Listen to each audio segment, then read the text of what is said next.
जी, ये next part जो है वो इन्फोर्समेंट स्टेशन का, जहाँ पे हमने पीछे सब डिविजनल इन्फोर्समेंट ऑफिसर है ना 22 जहाँ तक किया था हमने। तो अभी हम नेक्स्ट जो है वो इन्फोर्समेंट ऑफिसर की देख रहे हैं कि इसकी जो आगे क्या जिम्मेदारियाँ हैं। तो इन्फोर्समेंट ऑफिसर जो है ना, इसकी सेक्शन आपने याद रखनी है 23। तो इसकी जो अपॉइंटमेंट है वो नोटिफिकेशन के थ्रू होगी। और ये जो है फिर हम देखते हैं कि इन्फोर्समेंट ऑफिसर की जो क्वालिफिकेशन है वो भी प्रिस्क्राइब जो भी दी गई है उसके मुताबिक होगी। तो अब देखते हैं जी, इसका एक each enforcement officer shall be assigned an area of jurisdiction by the authority, ये और ऑथराइज ऑफिसर। तो इन्फोर्समेंट ऑफिसर जो होगा ना, ये नहीं होगा कि ये मुंह उठा के किसी भी एरिया के अंदर काम शुरू कर दे। तो इसका एक रिस्पेक्टिव जो इन्फोर्समेंट स्टेशन के अंदर जुरिस्डिक्शन होगी उधर काम करेगा जी, अथॉरिटी डिसाइड करेगी उसको। फिर जो ऑथराइज जो इन्फोर्समेंट ऑफिसर है shall have the following powers and function. उसकी पावर्स और फंक्शन क्या है जी, उसकी पावर एंड फंक्शन देख लेते हैं जी। Power to enter, inspect, search, seal any public property, building, place, or any premises where he has reason to believe that an offence has occurred or there is apprehension of happening। ठीक है जी। तो क्या कर सकते हैं जी, किसी भी place के अंदर कुछ जो है वो जा सकता है, इंस्पेक्ट कर सकता है, सर्च कर सकता है, सील कर सकता है, जहाँ पे उसे खदशा है कि जी कोई ना कोई ऑफेंस हो रहा है, हो सकता है, सो खदशा है। एप्रीहेंशन का मतलब क्या होता है, खदशा। Power to enter, inspect, search and seal any private property, building और प्लेस सब्जेक्ट टू वारंट और order of the magistrate in whose jurisdiction such. अच्छा जी, जब भी इसने इसमें एंटर करना है ना प्राइवेट प्रॉपर्टी में, तो उसने क्या करना है जी, उसको मजिस्ट्रेट का ये उसको वारंट चाहिए होगा या ऑर्डर चाहिए होगा। ठीक है, उसके बगैर नहीं जा सकता। और power to undertake any of the following acts, inspection subject to recording and reporting the same in the register of inspection. ठीक, जो रजिस्टर ऑफ इंस्पेक्शन है ना एक, उसने उसके अंदर इन चीजों को क्या करना है जी, उसकी रिकॉर्डिंग भी करनी है और उसको रिपोर्टिंग भी करनी है, जो भी वो इंस्पेक्शन करेगा। फॉर एग्जाम्पल नीचे क्या क्या चीजें जो नीचे दी हुई है जी, inspection on reasonable suspicion of an offence during routine patrol पे है जी, अगर कोई किसी किस्म का उसको ऑफेंस नजर आता है। Inspection to a certain compliance, किसी ऑर्डर की कंप्लाइंस जो है उसको उसने देखना कि जी सर्टेन का मतलब है चेक करना जी, क्या या कंप्लाइंस हो रही है किसी ऑर्डर की कि नहीं। और क्या जी, special inspection on the direction of the authority और the board in order to collect electronic evidence for the investigation. ठीक है जी, उसको अथॉरिटी ने बोर्ड ने कहा जी कोई किसी किस्म का इलेक्ट्रॉनिक एविडेंस है जी वो कलेक्ट करो, इन्वेस्टिगेशन में रिक्वायर्ड है। और क्या जी, इंस्पेक्शन ऑन द रीजनेबल और क्रेडिबल इंफॉर्मेशन, विजिल ब्लोअर ने, किसी इन्फॉर्मर ने उसको कोई इन्फॉर्मेशन दी है तो उसके ऊपर इंस्पेक्शन करना। और क्या है जी, inspection on reference from the department. ठीक है जी। और क्या हो सकता है जी, power to stop, inspect and search any vehicle और पर्सन ऑन सस्पिशन और इंफॉर्मेशन। अच्छा, तो क्या कर सकते हैं जी, किसी भी गाड़ी को, किसी भी बंदे को रोक सकता है वो। ठीक है, जब उसको लगता है कि जी इस एक्ट की या शेड्यूल लॉस की कोई खिलाफवर्जी हो रही है। ठीक है जी। और ये देखते हैं ये क्या जी, सेवंथ पे, scissor of any item, goods, articles, property that is used in or relevant to prove the commission of violation of an offense। ठीक है, provided that every other item shall be listed in the register of seized item in the prescribed manner and a receipt issued to the offender। ठीक है जी, इसका मतलब ये है कि जी scissor का मतलब है जी जब्त कर लेना, यानी कि कोई भी गुड है, कोई आर्टिकल है, प्रॉपर्टी है जो कि ऑफेंस जो हो रहा है ना उसमें इन्वॉल्व है, वो क्या करेगा, वो इसको रिकॉर्ड करेगा। रिकॉर्ड करने के बाद इसकी एक रिपोर्ट बनाएगा और इसको जो रजिस्टर हो जो है ना, इसका एक रजिस्टर होगा उसमें इन तमाम आइटम को लिस्ट करेगा। और इसकी एक रसीद जो है ना, इसकी एक कॉपी कि ये आइटम्स थी, तो वो उसने ऑफेंडर को भी देनी है, पार्टी को भी देनी है जिसके खिलाफ जो अक्यूज्ड है। ठीक है, या ऑफेंडर है जिसने ये ऑफेंस की है। Power to arrest, power to arrest an offender provided under the act and in the court. ठीक है जी, अरेस्ट कर सकता है। और क्या कर सकते हैं, रीजनेबल यूज ऑफ फोर्स कर सकता है। ठीक है जी। ठीक है, कब कर सकते हैं जी, अगर इन केस ऑफ रिटेलिएशन या ऑब्स्ट्रक्शन होती है किसी किस्म की उस केस में। और क्या जी, evidence collection through electronic means and modern devices. ठीक है जी, सबूत जो है ना इकट्ठा करना है मॉडर्न मीन्स के थ्रू, मोबाइल के थ्रू कर ले, किसी भी तरीके से कर ले, वीडियो बना ले, तस्वीर बना ले। Power to file complaints and get the FIR registered at the enforcement station. तो कंप्लेन फाइल कर सकता है और एफआईआर रजिस्टर करवा सकता है इन्फोर्समेंट स्टेशन पे। ठीक है जी, वो करनी किसने जी, वो एसडीओ ने करनी है एफआईआर रजिस्टर।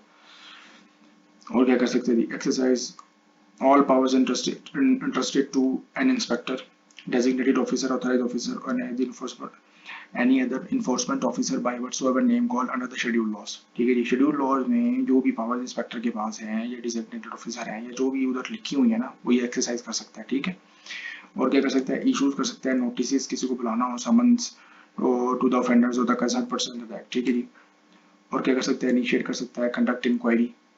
तो जो इंक्वायरी है ना, उसको ये इनिशिएट कर सकता है, कंडक्ट कर सकता है, फाइन इम्पोज कर सकता है जी।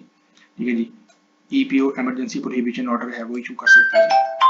ठीक है जी, और क्या जी, और जो है वो जी एनी अदर पावर और फंक्शन कन्फर्ड और delegated under their schedule laws. कोई भी पावर जो शेड्यूल लॉ के तहत जो उसको डेलीगेट की जाती है वो एक्सरसाइज कर सकता है। और क्या कर सकते हैं जी इन्फोर्समेंट ऑफिसर, जो ये सारे काम करना है ना उसने उसने करने हैं जी while wearing a body camera और similar variable audio video recording device. इसका मतलब है कि कोई ना कोई रिकॉर्डिंग और ऑडियो डिवाइस होनी चाहिए जब ये काम कर रहा है। ठीक है, आई होप अंडरस्टैंड करके होंगे आप। 24 के है जी conferment of additional power by the government. तो गवर्नमेंट क्या कर सकती है, गवर्नमेंट में give more police power except those already mentioned to the SDEO, EO और इन्वेस्टिगेशन ऑफिसर। तो हुकूमत जो है ना, वो पुलिस की जो पावर्स है ना, जो तो इधर दे दी है ना इस एक्ट में, वो तो ठीक है, वो दे दी गई। उसके अलावा जो पुलिस पावर्स है ना, हुकूमत वो भी दे सकती है एसडीओ को, ईओ को और इन्वेस्टिगेशन ऑफिसर को। ठीक है, ये सेक्शन याद रखनी है 24। अब जो इन्फोर्समेंट ऑफिसर है उसकी ड्यूटीज क्या है, उसकी ड्यूटीज क्या है जी, वो वही है जो हमने पहले जिक्र किया है जी, enforce schedule laws, prevent offences. और उसने क्या करना है जी, पकड़ना है लोगों को जो when legally authorized। एसडीए की जो एसडीईओ है ना, जिस पोस्ट की आप तैयारी कर रहे हैं, आपके ऑर्डर्स को उसने एसडीईओ के जो ऑर्डर्स है उसको ओबे करना है, और तमाम जो एजेंसीज उनके साथ कोऑपरेट करना है।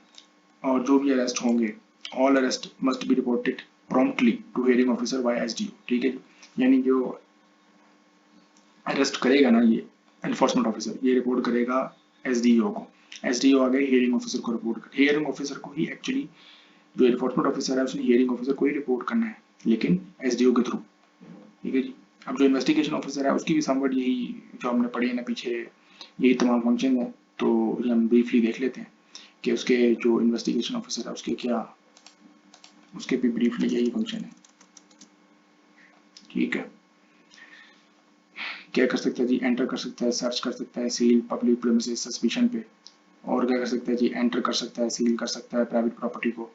जो पब्लिक प्रेमिसेस है ना, उनको तो वो उसको सस्पिशन पे वो ये कर सकते हैं। कोई प्राइवेट प्रॉपर्टी है उसके लिए उसको क्या करना है, वारंट चाहिए होगा उसको मजिस्ट्रेट का। ठीक है, या ऑर्डर चाहिए होगा।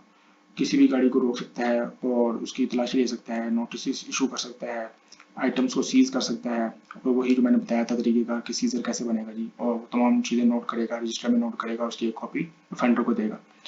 ऑफेंडर्स को अरेस्ट कर सकता है जी, सर्च पर्सन ऑन सस्पिशन। ठीक है जी, और रीजनेबल यूज ऑफ फोर्स कर सकता है जी, इलेक्ट्रॉनिक और मॉडर्न डिवाइसेस से एविडेंस कलेक्ट करेगा, एफआईआर रजिस्टर करवा सकता है जी, और कंडक्ट इंक्वायरीज व्हेन डायरेक्टेड और exercise any further delegated powers. ठीक है जी, सार्जेंट का काम करना है। सार्जेंट का मतलब 7वें स्केल का बंदा है, तो आप उसकी जो अपॉइंटमेंट अथॉरिटी ने करनी है, और जो उसकी उसने असिस्ट करना है ऑफिसर्स को जो हायर अप्स हैं।